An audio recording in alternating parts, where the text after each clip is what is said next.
Lesson 10, 18th Century Political Formations. Today, let's discuss NCERT solutions for 7th Standard History 10th Lesson, 18th Century Political Formations. First, we can see match the following. So, here Subedar, Faujidar, Ijaradar, Misil, Chaut, Kumbis, Umara, a high noble, provincial governor, Maratha peasant warriors, a revenue farmer, a Mughal military commander, a band of Sikh warriors, tax levied by the Marathas. So let's see how to match it correctly. Subedar, provincial governor. Subedar is a provincial governor of the Mughal Empire. Next, Faujidar. Faujidar, a revenue, Faujidar, a Mughal military commander. That is Faujidar, a police officer. Subedar is a provincial governor of Mughal Empire. Faujidar, a Mughal military commander. Ijaradar, a revenue farmer. Ijara means farming. Farming of revenue. Ijara means farming of revenue. So in the Mughal period, Ijara or farming system was prevalent. So Ijaradar, a revenue farmer. Misil, a band of Sikh warriors. Misil is a term used to refer to major Sikh conferences that sought to expand Sikh rule across the Punjab in the 18th century. So, Misil, a band of Sikh warriors. Chaut, tax levied by the Marathas. Chaut was a regular tax or tribute imposed from early 18th century by the Maratha Empire in the Indian subcontinent. So Chaut means a tax levied by the Marathas. Kumbis, Maratha peasant warriors.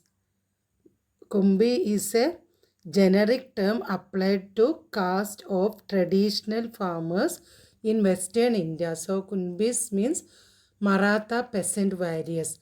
Umara, a high noble, meaning Umara meaning flourishing, prosperous, etc. So here Umara is a high noble. So Subedar, provincial governor, Faujidar, a Mughal military commander, Ijaradar, a revenue farmer, Misil, a band of Sikh warriors, Chaut, tax levied by the Marathas, Kunbis, Maratha peasant warriors, Umara, a high noble. Now let's see filling the blanks. Aurangzeb fought a protracted war in the Deccan. Which place Aurangzeb fought war? Aurangzeb fought a protracted war in the Deccan area. Umara and Jagir Das constituted powerful sections of the Mughal administration. Umara and Jagir Das constituted powerful sections of the Mughal administration. Now, Asaf Jah founded the Hyderabad state in 1724. Who founded Hyderabad state? Nizamul Mulk Asaf Jah founded the Hyderabad state in 1724. He was the first Nizam of Hyderabad. So Nizamul Mulk Asaf Jah founded the Hyderabad state. Now the founder of Awadh state was Burhanul Mulk Sadat Khan. The founder of Awadh state was Burhanul Mulk Sadat Khan. Now let's see true or false. Nadir Shah invaded Bengal.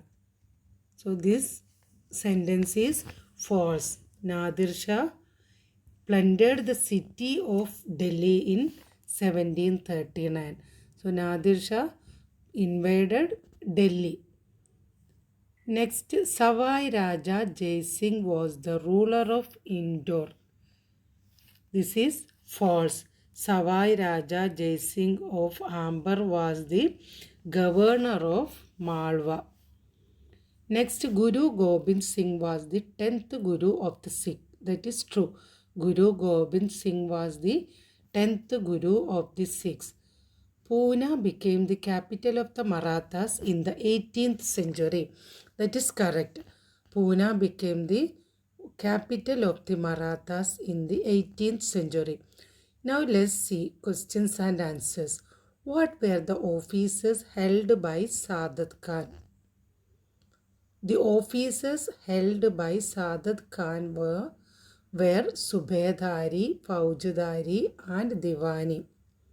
He was responsible for managing political, military and financial affairs.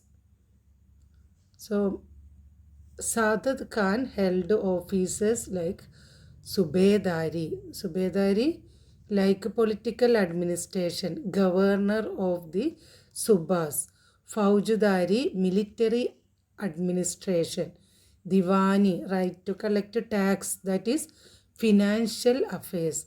So Subedari related to, so he was responsible for managing political, military and financial affairs. Now, why did the Nawabs of Oudh and Bengal try to do away with the Jagirdari system? Nawabs of Oudh and Bengal tried to do away with the Jagirdari system to decrease Mughal influence in the region. They wanted to decrease Mughal influence in the region. So they reduced the number of office holders or Jagirdars appointed by the Mughals. The accounts of Jagirdars were checked to prevent cheating and revenues of the districts were reassessed by officials appointed by the Nawab's court. These Nawabs used Ijaradari rather than Jagirdari system. That is why the Nawabs of Oudh and Bengal tried to do away with Jagirdari system. Now let's see. Next question. How were the Sikhs organized in the 18th century? So, during the 17th century, the Sikhs got organized into a political community. It helped in the regional state building in Punjab. Several battles were fought by Guru Gobind Singh against the Rajput and Mughal rulers, both before and after the institution of the Khalsa in 1699. After the death of Guru Gobind Singh, the Khalsa revolted against the Mughal authority under the leadership of Banda Bahadur and declared their sovereign rule. In the 18th century, the Sikhs organized themselves into a number of bands called Jathas and later on missils. Next question. Why did the Marathas want to expand beyond the Deccan?